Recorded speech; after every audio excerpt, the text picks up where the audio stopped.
Bienvenidos a una emisión más de Derecho a Disentir, el programa de Justicia TV en el que a partir de sentencias de la Suprema Corte abordamos temas de interés nacional con estudiantes de diversas carreras y universidades. Hoy vamos a platicar sobre los requisitos con los que se debe cumplir para garantizar el derecho fundamental a tener una vivienda digna y decorosa. Para hablar de este tema nos acompañan Gerardo Buendía, de Arquitectura del IPN, Mauricio Purata, de Derecho de la Universidad Autónoma de San Luis, Miguel Ángel Martínez González, de Economía de la UNAM, Jennifer Madrigal, que es ingeniera arquitecta del IPN, Kenia Camacho, de Arquitectura de la UNAM, Daniel Estrada, arquitecto de la UNAM, Rodrigo Romo, de Derecho de la Universidad Mexicana, y Marcos Medrano, de Derecho de la UNAM. Yo soy Alejandro Telles. Comenzamos.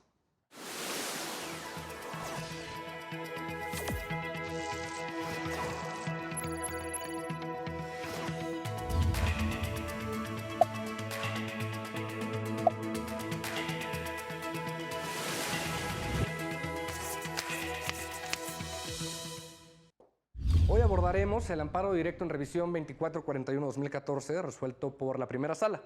Asunto en el que se analizó el caso de una persona que obtuvo un subsidio y un crédito para vivienda por parte del Estado de Guanajuato. El asunto se resolvió atendiendo a los elementos que debe comprender el derecho a una vivienda adecuada, cuyo objeto es el derecho a vivir en seguridad, paz y dignidad.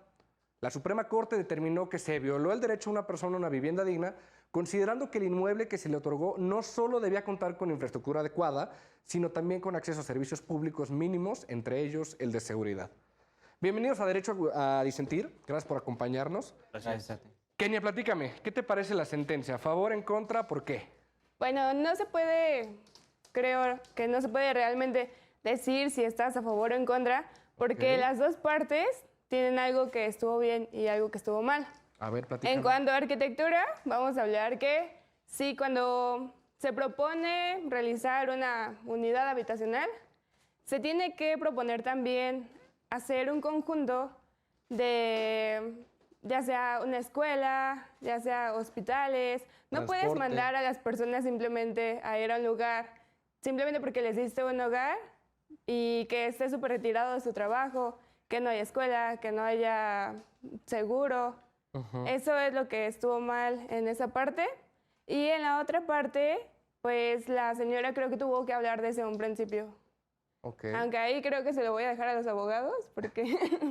Y hablando de abogados, nos acompaña también Mauricio Purata. Bienvenido. Gracias. Mau, ¿qué te parece la sentencia de la Corte? ¿A favor, en contra, por qué?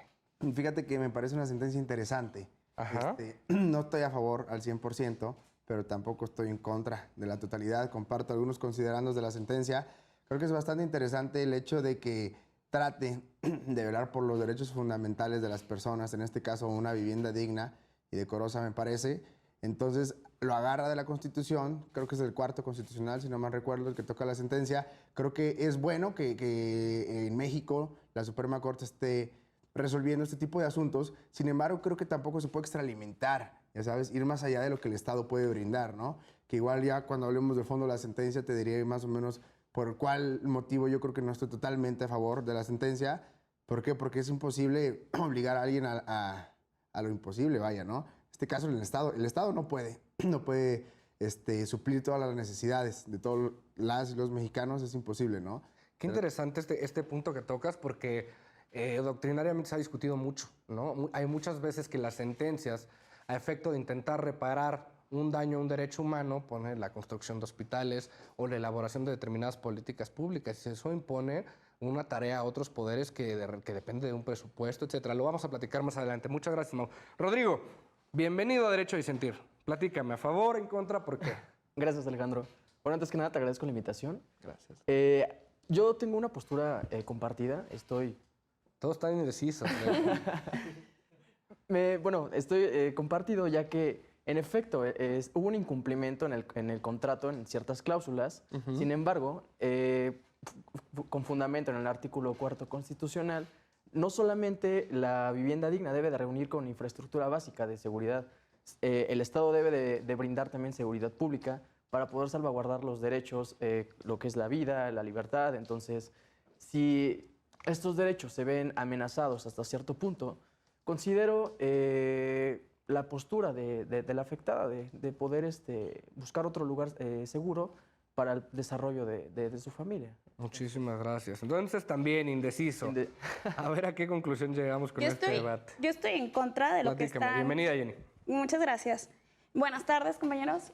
Estoy un poco en contra de lo que están comentando ustedes que son de derecho, porque están citando justo el artículo 4 de la Constitución.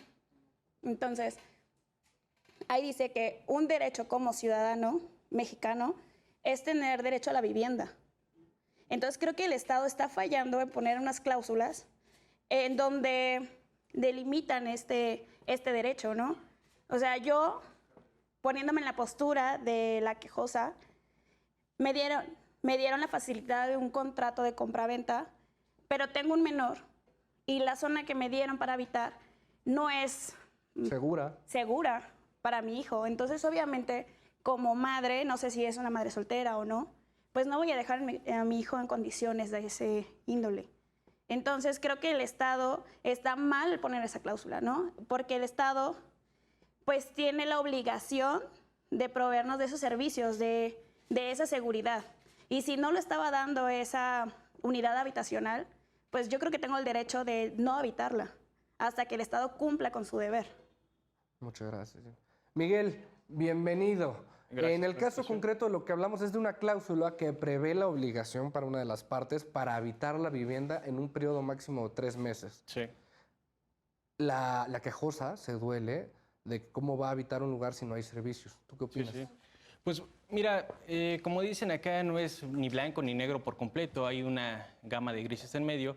Y en este sentido decir que el derecho a la vivienda digna va muy de la mano al derecho a la vida digna. Entonces, ¿qué quiero decir con esto? No basta con tener un espacio físico de 4 paredes o más paredes si no se cuenta con la garantía de tener los servicios, si no se cuenta con la garantía de tener la seguridad, si no se cuenta con la garantía de tener la accesibilidad a demás situaciones. Es muy bien sabido que en la zona metropolitana de las grandes ciudades se tiene que viajar 2 horas y media o 3 horas y media o más para viajar a hospitales, a fuentes de trabajo, a fuentes de estudio y demás situaciones. Entonces, en este sentido, me parece que la quejosa tiene razón. Es decir, no solamente se trata de cumplir una política pública por cumplirla y generar fuentes o unidades de vivienda, sino de la seguridad, asegurar y dotar que estas unidades habitacionales tengan los servicios y medios mínimos indispensables cercanos a ellas. Aunque, como bien decían hace rato, pues nadie está obligado a lo imposible y todo está superditado a una cuestión de restricción presupuestal propiamente del Estado. Pero aquí en un punto muy particular, desde mi persona, pues yo pienso que es mejor quizá construir una vivienda que cumpla con todas las características a quizá 1000 o más viviendas que cumplan parcialmente. Porque además, haciendo la revisión a la lectura de este posicionamiento de la Suprema Corte, veíamos que la quejosa era quien tuvo que dotar de rejas, de barda perimetral y demás situaciones que le permitiera tener un mínimo de seguridad hacia su persona y hacia su familia, más allá de que si es un menor o no. Independientemente de esto, mujeres, hombres, personas mayores y menores tenemos derecho a estar a un lugar donde nos sintamos tranquilos, donde nos sintamos a gustos y que sea propenso o el punto para el desarrollo personal de cada uno de nosotros. Muchísimas gracias. Daniel, bienvenido a Derecho y Sentir. Platícame, en este tema, ¿qué tanto tiene que ver la planeación urbana? Bueno, primero, gracias por la invitación. Sí. Yo creo que de verdad hay mucho más que profundizar en este tema. Por ejemplo, en cuestión de la planeación urbana, por ejemplo, hay que revisar los planes de desarrollo urbano, ya que hay zonas específicas que dice, ya se han hecho estudios, ya se ha dicho, ok, este tipo de suelo, esto es para uso habitacional, este tipo de suelo es para uso industrial, y etcétera, ¿no? Entonces yo creo que es sumamente importante una buena planeación urbana y no solamente decir, tengo dinero, tengo tantas personas que me están pidiendo que les dé vivienda, pues ahí hay un terreno, ¿no? Los voy a poner.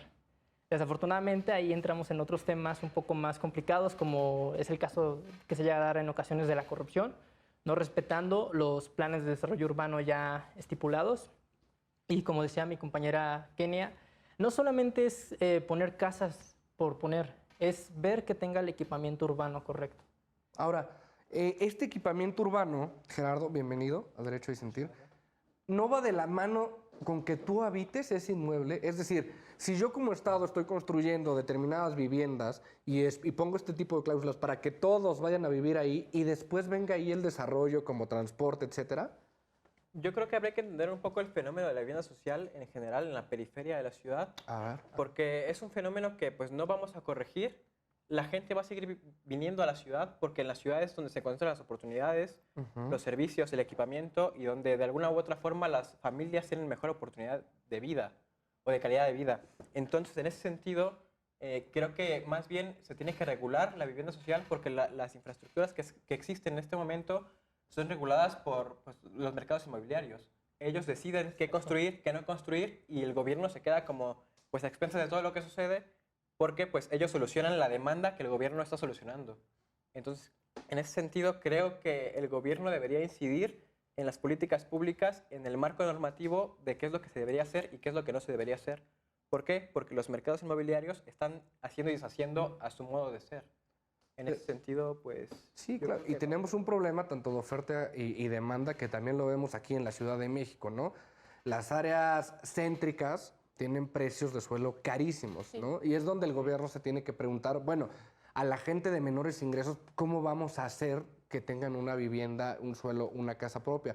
Jen, en ese caso, ¿no te parece lógico que el gobierno prevea la construcción de estas viviendas afuera de las ciudades? Bueno, a mi punto de vista, creo que el Estado tiene que dar oportunidades de empleo donde se está descentralizando. O sea, dijeras tú, estos complejos se están haciendo fuera de la ciudad, ¿no? Los estamos descentralizando. Pero todos los servicios, el trabajo y todo sigue aquí.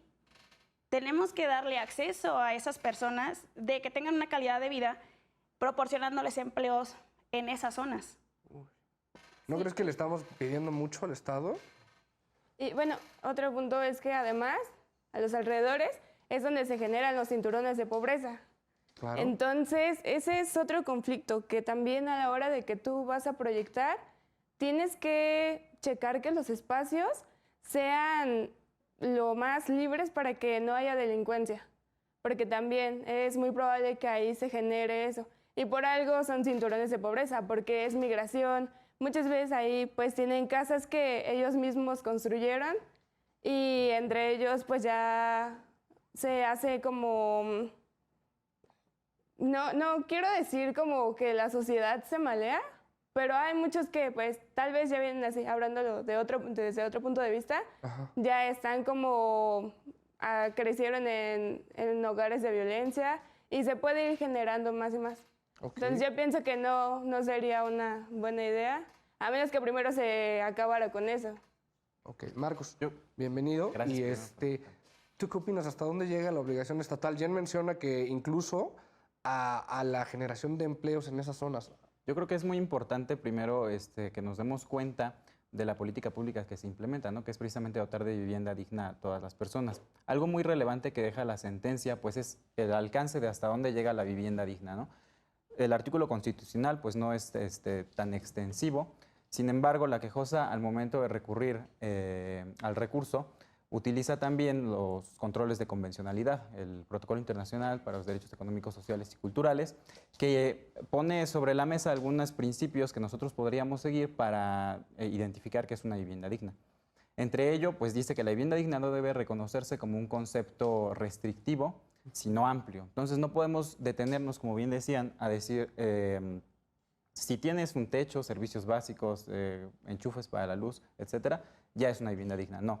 Hay otras cuestiones y entre ellas está la seguridad pública. Ahora, ¿hasta dónde llega la responsabilidad del Estado? Pues si tú estás implementando una idea de vivienda digna, debes darte cuenta que todos los derechos humanos están interrelacionados, ¿no? En el principio de interdependencia. Si no dotas de seguridad a la comunidad donde pretendes poner esa vivienda digna, pues estás violando un derecho y otro.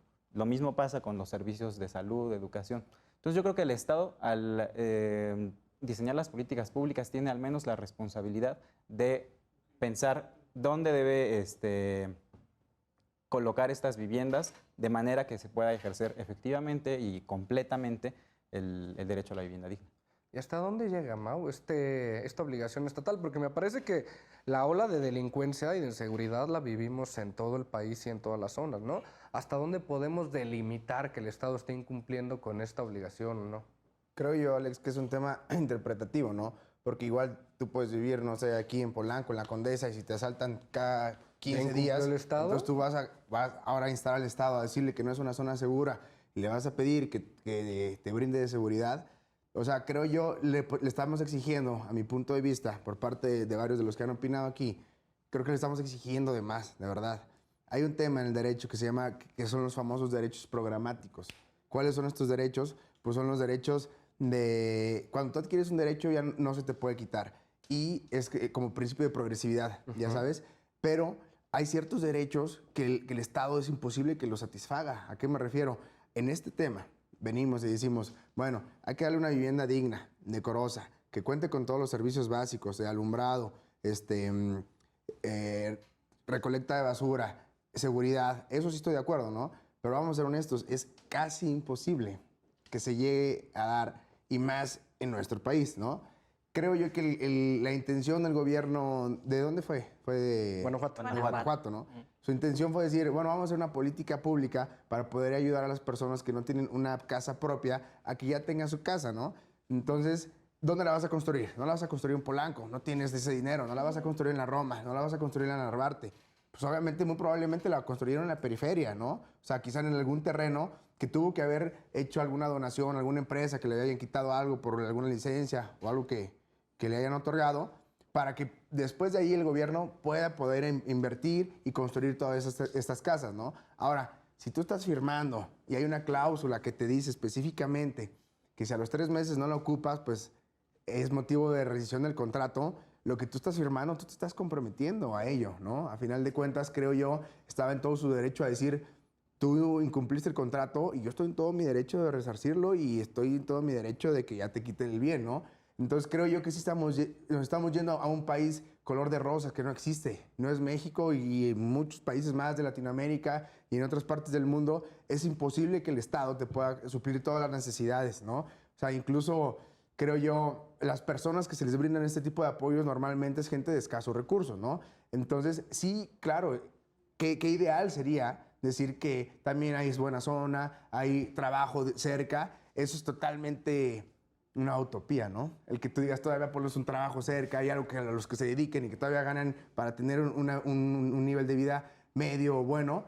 Y seamos honestos, ¿cuánto porcentaje de población en México paga impuestos, no? Que a final de cuentas el gobierno con esos impuestos se les distribuye a través del ramo 33 a cada uno de las entidades federativas para que después puedan ellos implementar políticas públicas y a la par ponerse en coordinación con el sector privado. O sea, no es tan fácil, ese es mi punto, ¿no? Y el hecho de que la sentencia diga, ay, sí, no, la vivienda digna no la tiene, toda vez que no satisface estos requisitos de seguridad.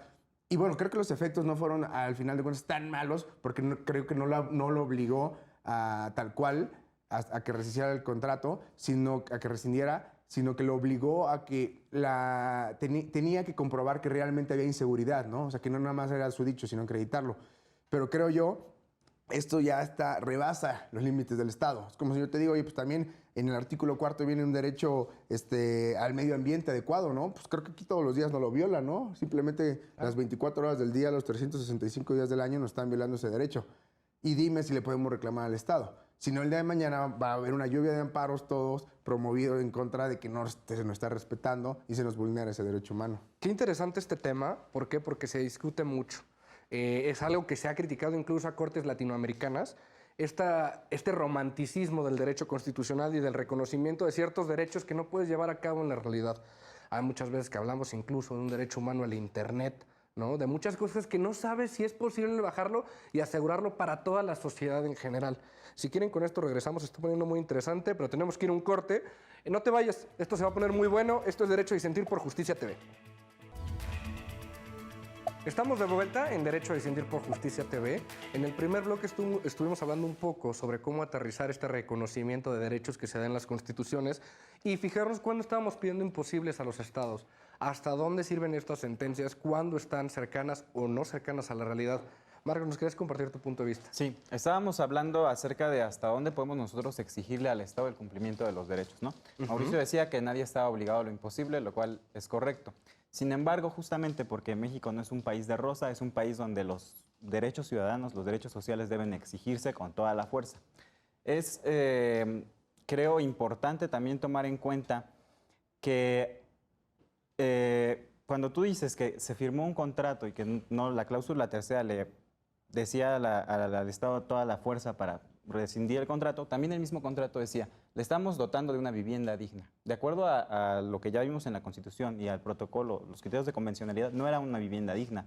Entonces, si bien el Estado te está condicionando a que vivas en ese lugar porque de acuerdo al criterio del Estado ya cumplía con los requisitos, la quejosa tuvo incluso que aportar de su dinero para poder adecuar la vivienda, ponerle barrotes, poner la barda, etc. Entonces, eso también debe tomarlo en cuenta el juzgador al momento de ponderar los derechos que ahí pudiéramos nosotros encontrar. Entonces, yo creo que es importante que tomemos en cuenta también que el Estado al momento de querer cumplir sus responsabilidades, pues debe hacerlo lo mejor posible. Ya decía Miguel, es mejor que haga menos casas, que cumpla con la normativa de vivienda digna, que también ya está establecida en el marco jurídico nacional, a que ande haciendo un montón de casas y ponga una cláusula de que si no vives en la casa porque está mal construida o porque tiene vicios, pues digas que ya estás garantizando los derechos sociales. Creo que hay que tomar en cuenta también esa perspectiva. Yo creo que hay que entender un poco el fenómeno de cómo se surge o cómo se conviene la vivienda, porque la vivienda social tiene unas condiciones que son muy diferentes a las de Polanco. La vivienda social en la periferia está dada porque los terrenos son muy baratos y porque las inmobiliarias pues producen a partir de eso, a partir de que cuesta $1 el terreno y pueden vender ellos en 100 millones. Entonces, en esas condiciones el gobierno no está incidiendo en poner políticas públicas para que esas viviendas se den dignamente. O sea, simplemente están dejando de lado de las políticas públicas, los lineamientos, para que las inmobiliarias, las empresas dictaminen cómo se vive en la ciudad. Y creo que eso es un fenómeno que hay que priorizar o hay que profundizar, porque no nada más es este caso, es simplemente que es un fenómeno social que va a pasar con esta quejosa, sino con otras más. Al final de cuentas, el caso de la vivienda social es muy profundo y no debe analizarse nada más a partir de las normas que existen, sino a partir de cómo deberían ser esas normas. Y me parece muy interesante lo que está mencionando. No es que estemos hablando que la quejosa hubiera pedido pisos de mármol o acabados de lujo. Lo que está señalando son las condiciones mínimas de dignidad. Y conforme a lo que mencionabas, pues en este país todos pagamos impuestos. O sea, el esquema, la estructura está diseñado y el IVA es el impuesto por excelencia para que todos paguemos. Entonces, tampoco podemos decir, porque eres pobre te vas hacia donde nosotros queramos. Estaríamos avivando las desigualdades que tanto han marcado a nuestro país. O sea, una persona de clase media o de clase alta se hace 10 minutos a la escuela o al trabajo. Una persona de clase media baja o baja se hace 2 horas y media o 3 horas y media al trabajo. O sea, no va simplemente por ese sentido. Si bien es cierto que nadie está obligado a lo imposible y el Estado no es el único responsable, tenemos que generar una corresponsabilidad entre todos. Es gobierno, empresariado y sociedad, en donde, si bien es cierto que el gobierno tiene que tener políticas públicas muy claras, también nosotros como sociedad tenemos que participar y no esperar que literalmente nos pongan todo en charola de plata. Y el empresariado también le conviene tener un trabajador que viva a 20 minutos, media hora de su zona de trabajo, porque va a tener un mayor rendimiento. Entonces, sí es necesario tener una planeación urbana muy clara, muy específica, que permita a todos tener mejores condiciones de vida digna, sin caer también en los excesos de opulencia o lo que todos quisiéramos quizá tener. Comparto contigo, coincido de hecho en algunos puntos que están compartiendo todos. Sin embargo, creo que esto fue un beneficio colectivo. Entonces, en efecto, el Estado no puede cubrir todas las necesidades que tiene, en este caso, las personas que se les está otorgando este beneficio. Como se ha comentado con anterioridad, no se puede cubrir tanto necesidades de seguridad, necesidades quizá de infraestructura. Se les está dando lo básico, en este caso. Entonces, también aquí se puede analizar lo de la sentencia desde diferentes puntos de vista. El Estado quizá está velando podemos decir, por el techo, pero se está quizá descuidando otro tema quizá de seguridad, de accesibilidad a la zona. También es importante tomar en cuenta la clase social también, las costumbres de las personas que están habitando, también es un factor totalmente importante, porque va a influir de forma directa la relación que tienen los mismos miembros de esa comunidad. Si se está otorgando ese beneficio a personas de cierta clase social, con ciertas características, se debe también de velar por los intereses de las mismas. Entonces, todas las personas creo que tienen el derecho, en efecto, como se ha dicho, de una casa con las medidas adecuadas de seguridad, con la infraestructura para un correcto desarrollo. Entonces, creo que se puede abordar este tema de diferentes puntos. Correcto. Bueno, retomando eso de que mencionabas lo básico a lo que le están dando, pero lo básico también llega a ser la seguridad. Vamos a imaginar que nosotros estamos en el lugar de esa señora. Tú como persona, ok, ya te dieron un lugar, pero la zona está muy fea, sabes de que hay mucha delincuencia y que estás poniendo en riesgo tu integridad, la integridad de otros menores. Y entonces, ¿qué haces? Obviamente tienes que pedir auxilio. O sea, a lo mejor no hay servicios, no hay cuentas con los servicios de seguridad ahí, pues entonces sí tienes que pedirlos, tienes que demandarlos, porque si no, ¿cómo vas a evitar eso si estás poniendo en riesgo tu vida? Ahora, algo que mencionaban aquí mis compañeros, estoy de acuerdo con la parte de la planeación urbana. Creo que ahorita hay mucha, como decían, la ciudad está llena así cañón. Simplemente te vas al metro, te vas a cualquier avenida. No cabemos. No cabemos, somos demasiados. Entonces se tiene que buscar la descentralización, pero de esta manera obviamente tenemos que hacer lugares, zonas, ok, a la periferia, es a donde tenemos que irnos, pero adecuarlas, hacer que la gente quiera ir a vivir ahí porque es una vida digna, con seguridad, con educación, sin traslados de 2 horas o más. Y es más, ahí tocamos inclusive el punto de lo que tanto hacemos a veces cuando es lo de el no circula, la contaminación. Simplemente, si se hiciera eso de que la gente tuviera la infraestructura correcta, el equipamiento urbano, a 20 minutos o menos de sus hogares en la periferia, entonces solucionamos la parte de toda la gente que se está acumulando en el metro, en las avenidas, la contaminación por los autos, o sea, todo eso compone. Hablamos de ciertos componentes, que haya transporte, que haya seguridad, pues no lo tenemos en la gran parte de la ciudad, ¿no? Ya no nos vayamos a la periferia, ¿no? ¿Con qué parámetro lo vamos a medir? Yo creo que habría que redefinir el programa o la planeación urbana de la ciudad misma, porque es cierto que nos ha rebasado en cierta medida con los años, de que ya no cabemos, de que ya no, pues somos demasiados en la ciudad. Ajá. Pero creo que el gobierno se ha limitado a decir, bueno, es que el metro ya está, ¿no? Pero no es cierto, o sea, evolucionamos con cada año y el metro tiene que evolucionar cada año, el transporte, el trabajo, todo. Y yo creo que, pues como explicaba hace rato, el fenómeno de la periferia va a seguir sucediendo porque las personas quieren llegar a la ciudad, porque en la ciudad pueden mejorar su calidad de vida. Eso no lo vamos a cambiar. Lo que sí podemos cambiar es redefinir el transporte, redefinir la vivienda y redensificar la ciudad. ¿Qué quiere decir esto? Que la ciudad en algunas zonas está dada a 2 niveles, a 3 niveles, pero que podemos hacerla mucho más grande, que podemos hacer, no sé, vivienda de a lo mejor 10, 15 niveles y que podemos implementar programas para que la gente que no tiene recursos pueda vivir en esas zonas. ¿Por qué? ¿Por qué mandarlas a las periferias donde no hay nada, donde apenas hay un terreno ahí baldío, cuando podemos implementar programas y planes para que las personas puedan vivir en el centro de las ciudades y en el centro de las ciudades? Qué difícil. ¿Hasta dónde podemos permitir que el Estado intervenga en un libre mercado del mercado inmobiliario, no? Hace ratito Miguel comentaba un poquito eso, ¿no? Pero ¿hasta dónde es justo? ¿Hasta dónde no? ¿Hasta dónde generas una distorsión? Jane, ¿nos quieres comentar algo? Sí, claro. Bueno, yo estaba leyendo sobre el nuevo plan de desarrollo urbano, sobre el nuevo plan de vivienda que tiene proyección para el 2023. Y justo hablan de esto, ¿no? De ya concientizar lo que es vivienda. Porque burdamente creemos que dar una vivienda es ponerle 4 paredes, un techo, y mientras no gotee y mientras tenga agua potable, ya tienes una vivienda digna. Y no es el caso, ¿no?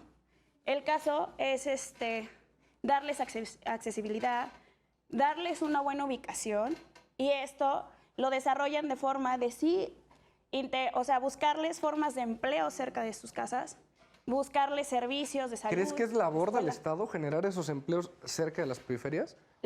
Justo el Estado ya lo está desarrollando. Ok, pero ¿crees Ya que lo es su está obligación? reforzando. Sí, porque es parte de nuestros derechos. Entonces, justo, no sé si dado este caso, pero ya se involucró la Suprema Corte de Justicia en un caso de vivienda, ¿no? Y la Suprema Corte de Justicia tuvo que buscar medidas internacionales para poderle dar el fallo a esta persona. O sea, tuvo que salir del país para poder justificar a la quejosa. Entonces, dado esto, por ejemplo, ya estamos adoptando el sistema de la ONU, que la ONU ya genera 7 elementos para una vivienda digna. Y estos 7 elementos incluyen el de como las personas que están apoyadas en estos tipos de programas son personas vulnerables, y si, por ejemplo, no sé, a ti te dicen, oye, te voy a dar una vivienda, pero trabajas aquí en el centro histórico y vas a hacer 4 horas de venida y de regreso. ¿Aceptarías? Pues hay mucha gente que lo tiene que hacer así, ¿no? Lo tiene que hacer, justamente porque no tiene la capacidad económica de rentar aquí en la ciudad o de comprar, ¿no? O sea, ya la compraventa ya está casi imposible en esta ciudad. Están altísimas. Entonces, lo que se busca es de que esas personas también tengan accesibilidad a trabajos fuera de la Ciudad de México. Y que también podría ser peligroso, ¿no? Porque parece que entonces vamos a construir ciudades para los ricos donde no se mezclen con la periferia de los pobres y ahí les vamos a generar empleos de fábricas, etcétera. ¿Tú crees que es justo, Mau, que el gobierno se involucre en un mercado como el mercado inmobiliario y para determinar y generar viviendas al centro, o debería dejar que se regule solo ese mercado? No, digo, claro está que no se puede regular solo, ¿no? Para eso está el gobierno, porque si lo deja regularse solo, entonces luego pasa lo que está pasando en las grandes ciudades, como aquí, ¿no? Que empieza a haber sobrepoblación y los precios se disparan. O sea, te apuesto que es casi imposible, como tú mencionabas, ahorita comprar déjate una casa, un departamento, ¿no? O sea, rentar, rentar, o sea, con lo que te compras aquí un departamento en cualquier otro estado, te compras una casa muy, muy, muy, muy grande, ¿no? Entonces, decimos, bueno, estamos partiendo también de la base, de la premisa de que siempre se van a construir en la periferia. ¿Por qué? Pues porque realmente ahí es donde ahorita está como más, es lo más accesible, ¿no? Lo más barato. Pero creo yo también en el mercado inmobiliario, o sea, a final de cuentas ellos son empresarios y también hay que tomar en cuenta que están generando miles de empleos. Hay que estar y tomar en cuenta que, o sea, gracias a ellos, pues va creciendo, ¿no? La urbe, gracias a ellos también muchas personas tienen, desde arquitectos, desde ingenieros civiles, desde albañiles, de todos ellos, los están empleando para que construyan esas viviendas, ¿no? Entonces, sí debe de ser una colaboración entre el gobierno y también entre el mercado inmobiliario para que haya un equilibrio, ¿no? El problema es que muchas veces no se hace. Y el problema es que hay tanta población y hay tanta pobreza en México que por eso sobrepasa la capacidad del gobierno de poder apoyar a la gente y de poder cumplir con todos estos derechos que hablamos del artículo 4 constitucional. Y como hace rato platicábamos, lo que te diga la Corte Interamericana, lo que te diga la ONU, o lo que te diga la OEA o la Organización Internacional del Trabajo, pues sí podrá parecer muy bonito, ¿no? Pero pues si se aplicara en todo el mundo, pues entonces el mundo sería ideal, ¿no? perfecto. En términos constitucionales el mundo funcionaría perfecto. No, o sea, si tú me dices, si en México se aplicara la constitución política de los Estados Unidos mexicanos al 100% y al pie de la letra, este país sería la primer potencia mundial. Claro, porque ahora, como bien mencionabas, Marcos, que ya vi la cara como de discrepancia, según este artículo, se le tiene que otorgar a cada mexicano una vivienda digna. ¿Se cumple? No se cumple, ¿no? No, pues por supuesto que no se cumple. Ningún derecho social, creo, se llega a cumplir en la totalidad. Yo lo que estaba diciendo es que no podemos permitir que, porque no es posible, no lo tengamos que exigir, porque ya habíamos visto que hay mecanismos, o sea, los mecanismos fiscales que pueden redistribuir el gasto para que precisamente se dé a programas bien ejecutados con lo que ya explicaron aquí desde el ámbito de la arquitectura. Eso sí se debe hacer y se debe exigir en cualquier estado. Ahora, pues la Constitución obviamente va a plantear ideas generales que quisiéramos que aplicaran a todos, y eso no lo podemos quitar, o no podemos decir México no tiene suficiencia para vivienda digna. Entonces el artículo 4 debe decir los mexicanos, para los que alcance el presupuesto, van a tener vivienda digna. ¿O si te parecería bien? Pues no. Respecto a la sentencia, también hay que tomar en cuenta que al establecer la política, el gobierno de Guanajuato no toma en cuenta además que, o sea, ya en el caso concreto, que ese municipio donde se encontraba establecida esta colonia era un municipio muy cercano a Michoacán. Michoacán es uno de los estados con mayor criminalidad del país, como todos sabemos. Entonces, si tú estás poniendo gente humilde, gente muy pobre, de hecho la quejosa no puede probarlo, me parece, pero dice que se encuentra en pobreza extrema. Y México es un país con 50 millones de pobres y 10 millones en pobreza extrema.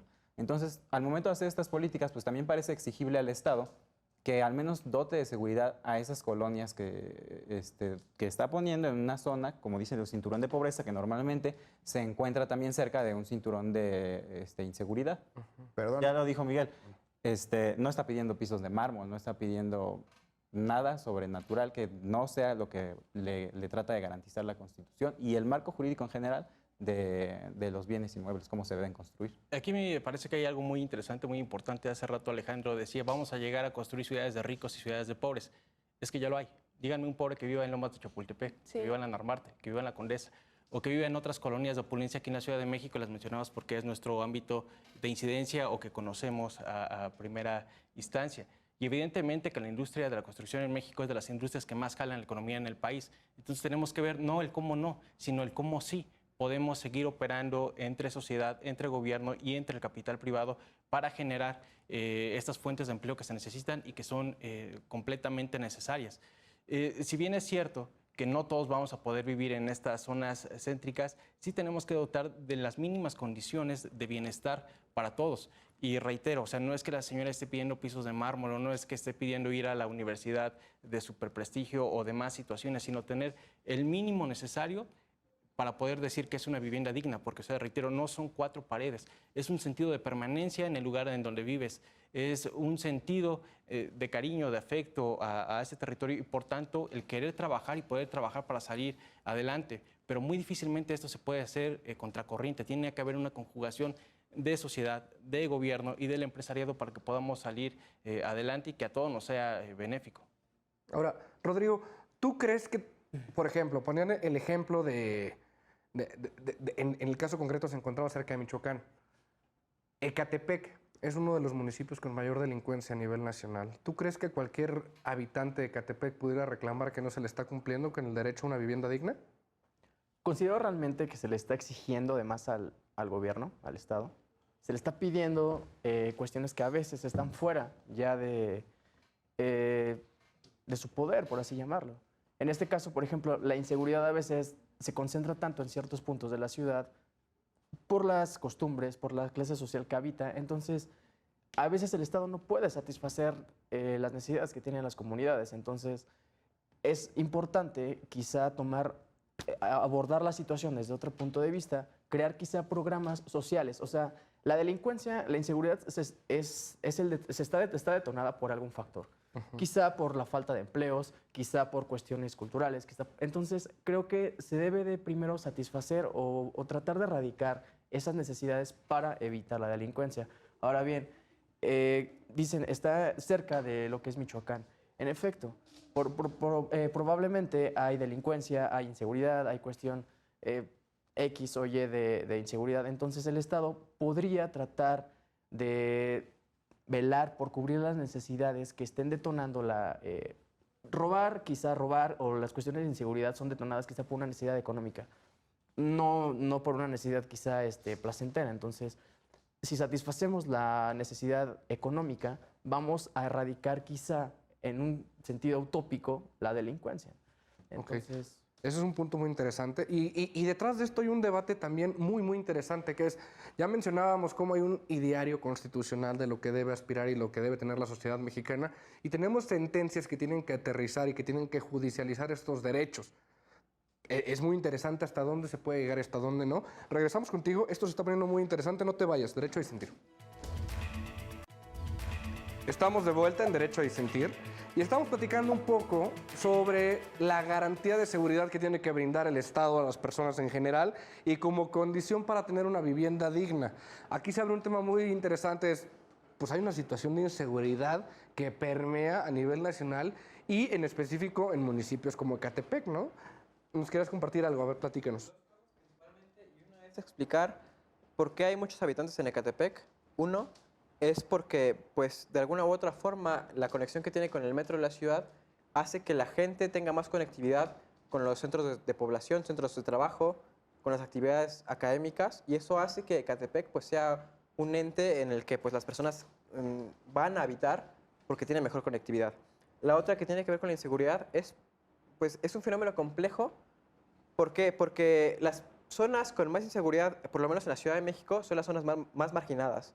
¿Qué quiere decir esto? Que son las zonas que menos tienen equipamiento, que menos tienen seguridad en términos de, por ejemplo, entes policiales, en términos de, pues, de asistencia social en general. ¿Por qué? Porque pues, son zonas que de alguna u otra forma han sido irregulares, a la que la gente ha llegado y que sin normas se ha establecido y que por alguna u otra forma pues, se ha quedado. Entonces, las zonas que tienen más marginación son las zonas más inseguras en general en la Ciudad de México. ¿Por qué? Porque pues, es un fenómeno más social en el que pues, uno se manifiesta en el sentido tal vez inconsciente de decir, es que yo no tengo las oportunidades que tienen los de Polanco, es que yo no tengo las oportunidades que tienen no sé quién, yo no tengo universidades, yo no tengo tal o tal cosa. Y eso se manifiesta en una especie de represión social en la que pues, el habitante, por ejemplo, de Ecatepec, de Coacalco, de Tultitlán, no sé qué, esa zona de la periferia, pues se siente agredido por la ciudad. ¿Por qué? Porque el gobierno no implementa los mecanismos para que esa gente se involucre y se integre en la ciudad. Entonces, la inseguridad, explicarla en un fenómeno como romántico, decir, es que pues en esas zonas no, porque hay inseguridad, no es cierto. En esas zonas hay inseguridad, ¿por qué? Por la mala planeación urbana que tenemos. Y eso explica pues, diversos fenómenos, no solo la inseguridad, sino la pobreza, sino la mala hospitalización y diversos fenómenos. Al final de cuentas, es resultado de la mala planeación urbana y de dejar todo a la inmobiliaria. Ahora, Bueno, aprovechando que quieres intervenir, claro, toda persona tiene derecho a una vivienda digna. claro. ¿El Estado tiene la obligación de brindar una vivienda a todo individuo? Totalmente. Es obligación del Estado darnos una vivienda a todos. ¿Y cómo? Sí, claro, por medio de programas. O sea, yo te puedo decir ahorita, no tengo a lo mejor N cantidad de dinero para decir, ahorita voy y compro una casa. Pero me puedo acercar al Estado y decir, quiero comprar una casa. ¿Qué me ofreces, no? Créditos, fideicomisos o X y Y. Eso es lo que el Estado te proporciona, ¿no? Es la facilidad que te da el Estado para que tú puedas adquirir una casa. Ahora, vámonos, ya generalizamos, vámonos a lo particular, ¿no? Esta señora, como dice mi compañero, se declara en estado de extrema pobreza. Entonces, si va a tener traslados muy largos y tiene un niño menor, entonces, pues sí tiene todo su derecho y está bien que haya exigido que llegara el tema hasta la Suprema Corte de Justicia. ¿Por qué? Porque a lo mejor hace 3 horas a su casa y su hijo está esas 3 horas solo y no tiene para pagar una niñera, ¿no? Okay. Y entonces, o el niño, todos los papás le quieren dar la mejor educación a su hijo, ¿no? Y entonces a lo mejor el niño tiene que ir a, no sé, también se tiene que trasladar para ir a la escuela. Y eso genera un conflicto de llevar al niño a la escuela y luego al trabajo, luego recogerlo, llevarlo a la casa. Okay. Marcos, misma pregunta. ¿Sí se tiene esta obligación y este derecho? Sí, pero esta obligación no debemos entenderla erróneamente como la obligación del Estado de dotarnos de una casa en este instante a nosotros en esta sala. Okay, sino entonces... debe buscar las facilidades o tender a que todos tengamos la posibilidad de acceder a una casa con vivienda digna, incluyendo seguridad. Ahora, la casa pues no se la estaba regalando el Estado tampoco, ¿eh? O sea, había un crédito de por medio. La señora iba a endeudarse N cantidad de años de su vida, iba a tener que pagar la casa. Entonces, si va a pagar la casa además es un programa para dar vivienda digna. ¿Por qué no tendría la obligación el Estado de al menos cumplir con esas características básicas que pues contempla la Constitución o los tratados de convencionalidad, ¿no? Sí, exacto, porque no es como de, ok, me la retiras, entonces busco otro programa y me endeudo 30, 40 años con ese programa. Yo la verdad es que en este sentido sí discrepo con mis compañeros. Si bien es cierto que todas las personas tenemos derecho a una vivienda digna, el Estado no tiene la obligación de dotarnos a todos de una vivienda con estas características. ¿Qué es donde sí tiene la obligación? Que las casas, como en esta revisión en particular que él gestionó o que él construyó, sí cumplan con esta cuestión de vivienda digna. Ya si otra persona por X o Y razón se va a habitar a otras zonas periféricas, bueno, ya es decisión, pero no es por obligación o porque el Estado es las únicas fuentes en donde te mandó, donde únicamente había esa disposición de vivienda. Y son muchas cuestiones. Por ejemplo, acá acabamos de poner como mal ejemplo quizá Ecatepec, que a final de cuentas sí tiene muchas carencias como algunas otras zonas metropolitanas como Nezahualcóyotl y otros municipios, pero son municipios que fueron creados espontáneamente. que la gente llegó ahí en muchas ocasiones a invadir terrenos, y también hay que ser honestos, en muchas ocasiones llegan a tener un grado de desarrollo mucho mayor y en un tiempo más corto que estas zonas habitacionales que sí gestiona el gobierno, que supuestamente planea el gobierno. Entonces, cuando menos en ese sentido, las casas, habitaciones que gestione el gobierno y que sean con recursos públicos, sí tienen la obligación en ser dignas. Sí, como comentaba nuestra compañera, pues, ¿qué tal si la señora tenía un trabajo a 2 horas? ¿Y qué iba a hacer con el pequeño? Entonces también ahí es donde entra lo del equipamiento otra vez, que se tenía que hacer, a lo mejor no hablar de una utopía, como lo comentaba hace rato, porque eso sí ya sería mucho, un sueño. Se habla de cosas básicas, de necesidades, a lo mejor una pequeña guardería en donde la señora lo pueda llevar rápido. Y como comentaba también nuestro compañero, pues en esas zonas marginadas, digamos, ahí sí. No es que ahí no vamos a poner, más bien ahí sí vamos a poner una buena arquitectura, buenos espacios donde esas personas se sientan cómodos. Tal vez eso los haga amar su lugar, porque ahí se sienten a gusto. Y eso tal vez resuelva un poco lo de la violencia, la delincuencia. Y esa parte un elemento de la vivienda digna. Asignar esos espacios, esos servicios, son parte de una vivienda digna. Sí. O sea, en teoría, y no es porque seamos idealistas, pero sí o sí se tiene que cumplir. No puedes quitar una de la otra. Exacto. Van de la mano. Exactamente. Pero diferenciar un poco entre lo que comentaba Miguel, de la vivienda irregular y la vivienda regular, entender por qué las familias prefieren asentarse irregularmente en las colonias o en las zonas donde no hay nada, a asentarse en la ciudad o en las periferias. Quiere decir que el gobierno no está dotando de los programas necesarios para que las viviendas se consoliden preferiblemente. ¿Qué quiere decir esto? Que las viviendas prefieren, como están muy pequeñas o muy escasas de recursos o muy escasas de equipamiento, pues ¿qué prefiero? Prefiero una casa en la que yo estoy seguro de que puedo mantenerla, de que es permanente y de que de alguna u otra forma me permita consolidar mi familia. Y también parte de la desconfianza.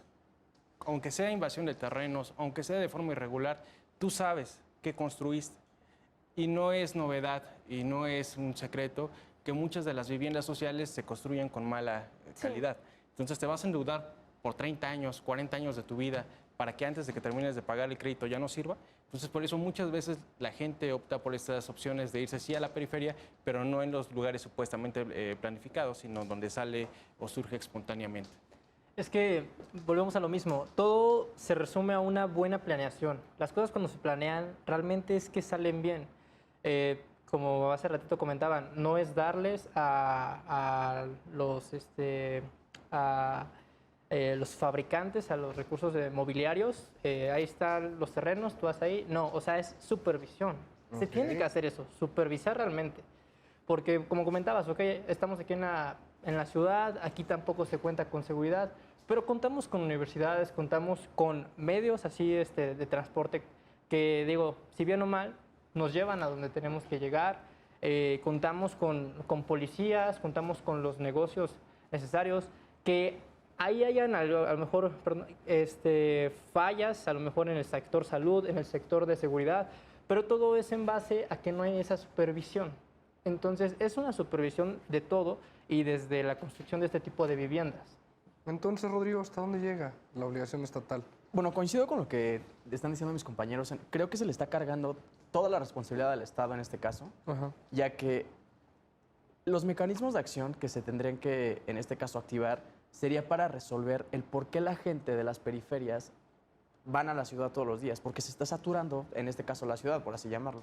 Entonces, si activamos mecanismos en los cuales se ofrezcan oportunidades de trabajo, más escuelas o las razones por las cuales la gente de las periferias va a las ciudades, estaríamos disminuyendo un poco la saturación en ciertas partes. Como bien se tocó el tema de Ecatepec, en efecto está entre los límites del Estado y de la ciudad. Entonces, le está dando a las personas esa posibilidad de llegar más rápido a sus trabajos, porque se concentran quizá más aquí en la ciudad. Entonces, los mecanismos que considero que se tendrán que tomar en acción sería ofrecer las mismas oportunidades que hay en la ciudad a las periferias, aunque sea algo imposible, pero...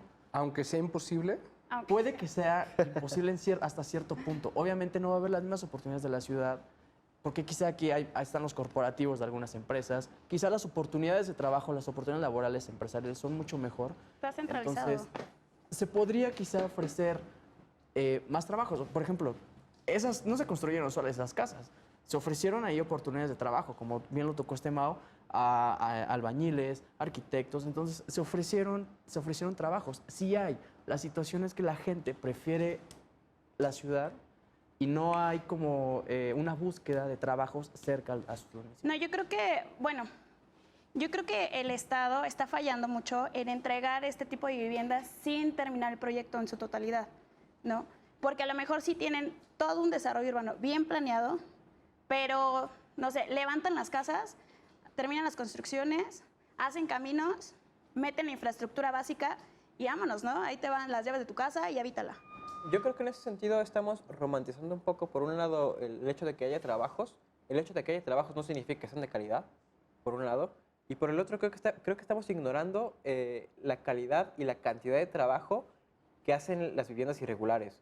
O sea, las viviendas irregulares, de alguna u otra forma, las familias producen su propia vivienda. Y es una fuerza productiva que estamos ignorando. Le estamos dejando toda la calidad y la cantidad de viviendas al gobierno, cuando deberíamos juntar esas dos fuerzas, la fuerza irregular y la fuerza del gobierno como vigilante de lo que pasa en la ciudad, aunado a la inmobiliaria, a producir vivienda digna. Es decir, juntar en la ecuación la inmobiliaria, el gobierno como vigilante y la fuerza productiva de los asentamientos irregulares. Creo que esa ecuación al final podría consolidar viviendas dignas, viviendas de calidad y viviendas bien ubicadas.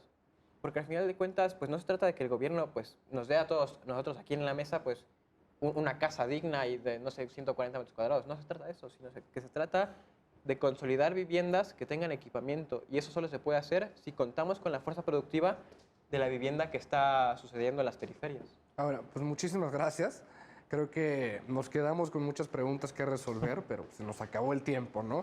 Pero esto nos sirvió para entender cómo un derecho que está previsto constitucionalmente, su contenido y alcances e instrumentación, pues no lo teníamos tan claro, ¿no? Cómo podemos tener perspectivas distintas de hasta dónde llegan las obligaciones estatales para asegurar dicho derecho. Muchísimas gracias por acompañarnos y en casa también. Muchísimas gracias por acompañarnos. Esto fue Derecho a Disentir por Justicia TV y nos vemos en la próxima.